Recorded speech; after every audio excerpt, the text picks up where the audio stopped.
ദൈവനാമം മഹത്വപ്പെടട്ടെ. കർത്താവിൽ പ്രിയ വിശ്വാസികളുടെ സമൂഹമേ, നിങ്ങളെ എവരെയും പ്രഭാതവചനത്തിലേക്ക് വളരെ വിനീതമായി സ്വാഗതം ചെയ്യുന്നു. ഇന്നത്തെ ചിന്താവിഷയം എന്ന് പറയുന്നത്, ഈ ലോകത്തിൽ ആശ്വാസം ലഭിക്കണമെങ്കിൽ നാം ചെയ്യേണ്ടത്.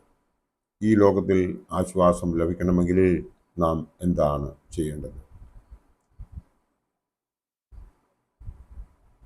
നാം ഓരോരുത്തരും ഈ ലോകത്തിലെ സുഖസൗകര്യങ്ങൾക്ക് വേണ്ടിയും ആശ്വാസത്തിന് വേണ്ടിയിട്ടും തത്രപ്പെടുന്നവരാണ്.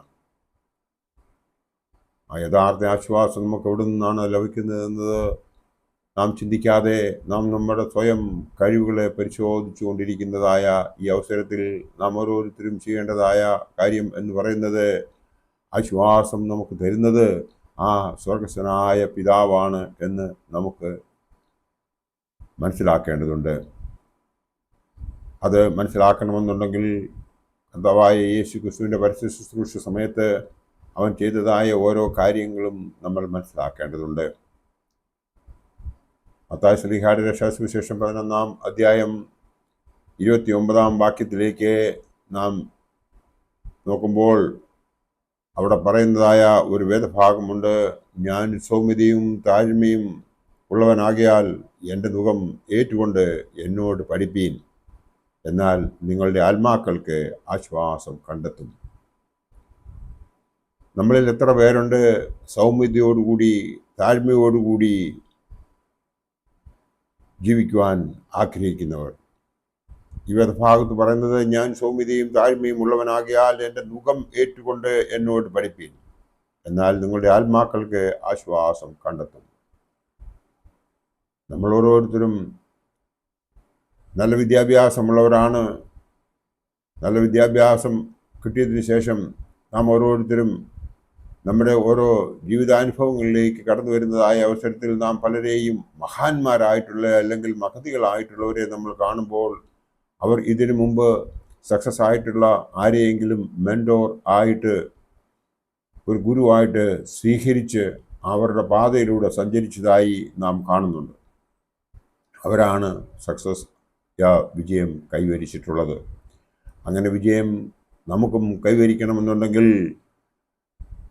നമ്മുടെ രക്ഷിതാവായ കർത്താവായ യേശു ക്രിസ്തുവിൽ വിശ്വസിച്ച് നാം അവൻ്റെ പാതയിലൂടെ യാത്ര ചെയ്യണം. നാം ഇന്ന് കണ്ടതായ ഈ വേദഭാഗത്തിൽ നാം അതിന് ഒരു അല്പം വിശകലനം ചെയ്യുമ്പോൾ നമുക്ക് മനസ്സിലാകുന്നത്, യേശു തൻ്റെ 12 ശിഷ്യന്മാരോട് കൽപ്പിച്ചു തീർന്ന ശേഷം അതത് പട്ടണങ്ങളിൽ ഉപദേശിപ്പാനും പ്രസംഗിപ്പാനും അവിടെ നിന്നും പുറപ്പെട്ടു പോയി എന്നുള്ള ഒരു വേദഭാഗം നമുക്കതിൻ്റെ ആദ്യ ഭാഗങ്ങളിൽ കാണുവാൻ സാധിക്കും. യോഹന്നാൻ സ്നാപകൻ കാരാഗൃഹത്തിൽ അടയ്ക്കപ്പെട്ടിരുന്നു. അവൻ ക്രിസ്തുവിൻ്റെ പ്രവൃത്തികളെ കേട്ടിട്ട് തൻ്റെ ശിഷ്യന്മാരിൽ ഒരാളെ അയച്ച് അവരോട് ചോദിക്കുന്നു, വരുവാനുള്ളവൻ നീയോ, ഞങ്ങൾ മറ്റൊരുവിനെ കാത്തിരിക്കണമോ എന്ന് അവർ മുഖാന്തരം അവനോട് ചോദിച്ചു. യേശു അവരോട്,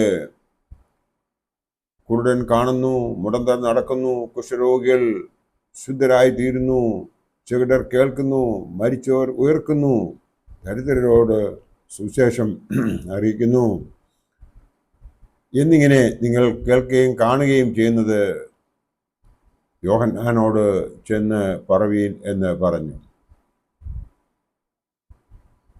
നമുക്ക് ഇവിടെ നിന്നും മനസ്സിലാക്കേണ്ടത്, ആ ശിഷ്യന്മാർ യോഹന്നാനോട് ചെന്ന് പറഞ്ഞു കഴിഞ്ഞ ഉടനെ അവൻ തൻ്റെ രക്ഷിതാവിനെ, അവൻ കാത്തിരുന്നതായ, അവൻ ആർക്ക് വേണ്ടി ഈ ലോകത്തിലേക്ക് വന്നുവോ അവൻ പൂർണ്ണ ഹൃദയത്തോടും പൂർണ്ണ ആത്മാവോടും പൂർണ്ണ ശക്തിയോടും കൂടി സ്നേഹിക്കുവാൻ തുടങ്ങി.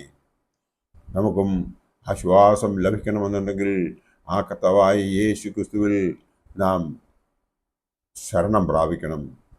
ഈ ലോകത്തിൽ പല ദുഃഖിക്കുന്ന ആൾക്കാരുടെയും ആ ദുഃഖിക്കുന്നതിൻ്റെ മെയിൻ കാരണമെന്ന് പറയുന്നത്, അവർക്ക് ആശ്വാസം പകരാൻ ആരും ഇല്ലാത്തത് കൊണ്ടാണ്.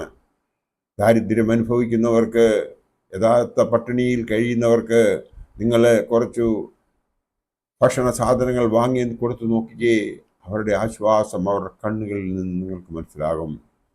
രോഗിയായി കഴിയുന്ന ഒരു വ്യക്തിയെ നിങ്ങൾ ഹോസ്പിറ്റലിൽ ആ ഭവനത്തിൽ ചെന്നൊന്ന് കണ്ടു നോക്കിക്കേ, അവർക്ക് എത്ര ആശ്വാസം ലഭിക്കും.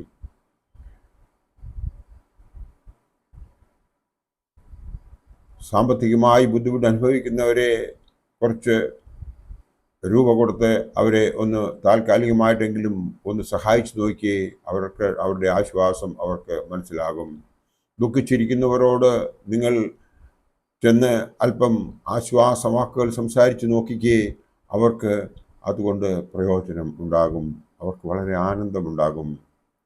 ഇങ്ങനെ ആ ആശ്വാസം പകരണമെന്നുണ്ടെങ്കിൽ നാം സ്വയം ആശ്വാസമുള്ളവരായിരിക്കണം. അങ്ങനെ ആശ്വാസം ഉണ്ടാകണമെന്നുണ്ടെങ്കിൽ നാം ദൈവത്തിൽ ആശ്രയിക്കുന്നവരായിരിക്കണം. ദൈവത്തിൽ ആശ്രയിക്കുന്നവർക്ക് മാത്രമേ ആശ്വാസം ലഭിക്കുകയുള്ളൂ. ഈ ലോകത്തിൽ ആശ്വാസം അനുഭവിക്കുന്നവർക്ക് മാത്രമേ ആ തൻ്റെ രക്ഷിതാവിൻ്റെ അടുക്കൽ ചെന്നതിന് ശേഷം അവന് അവിടെയും ആശ്വാസം ലഭിക്കുകയുള്ളൂ. മകളുടെ പർദീസയിൽ നിങ്ങൾക്ക് കർത്താവായ യേശു ക്രിസ്തുവിൻ്റെ വലത്തുഭാഗത്ത് അബ്രഹാമിൻ്റെയും ഇസ്ഹാക്കിൻ്റെയും യാക്കോബിൻ്റെയും മടിയിൽ ഇരിക്കണമെന്നുണ്ടെങ്കിൽ, ആശ്വാസം ലഭിക്കണമെന്നുണ്ടെങ്കിൽ, അവൻ്റെ വലത്തുഭാഗത്ത് നിന്നുകൊണ്ട് അവനെ സ്തുതി മാലാഖമാരോടൊപ്പം അവനെ സ്തുതിക്കണമെന്നുണ്ടെങ്കിൽ, നമ്മൾ ഈ ലോകത്തിൽ അവനെ തിരിച്ചറിയുകയും ആശ്വാസദായകനെ നമ്മൾ സേവിക്കുകയും ചെയ്തു കഴിഞ്ഞാൽ സ്വർഗത്തിൽ ചെന്നു കഴിഞ്ഞും നമുക്ക് ആ ആശ്വാസം തരുന്നവനായ ആശ്വാസദായകനെ സാമീപ്യം നമുക്കുണ്ടാകും. അപ്പോൾ നരകം എന്ന ആ കഷ്ടത്തിലേക്ക് വീഴാതെ മൂന്നാമത്തെ കിരീടം സ്വീകരിച്ചുകൊണ്ട് നമുക്ക് അവിടെ അവനോടൊപ്പം ജീവിക്കുവാൻ സാധിക്കും. അതിനായി ദൈവം നമ്മളെ എല്ലാവരെയും അനുഗ്രഹിക്കട്ടെ. ആ ആശ്വാസത്തിന് വേണ്ടി നാം ഓരോരുത്തരും പ്രവർത്തിക്കേണ്ടതുണ്ട് എന്ന് മാത്രം ഈ അവസരത്തിൽ ഒരിക്കൽ കൂടി ഓർപ്പിച്ചുകൊണ്ട് ദൈവം നമ്മളെ എല്ലാവരെയും അനുഗ്രഹിക്കട്ടെ എന്ന് പ്രാർത്ഥിച്ചുകൊണ്ട് എൻ്റെ വാക്കുകൾ ഉപസംഹരിക്കട്ടെ. നന്ദി, നമസ്കാരം.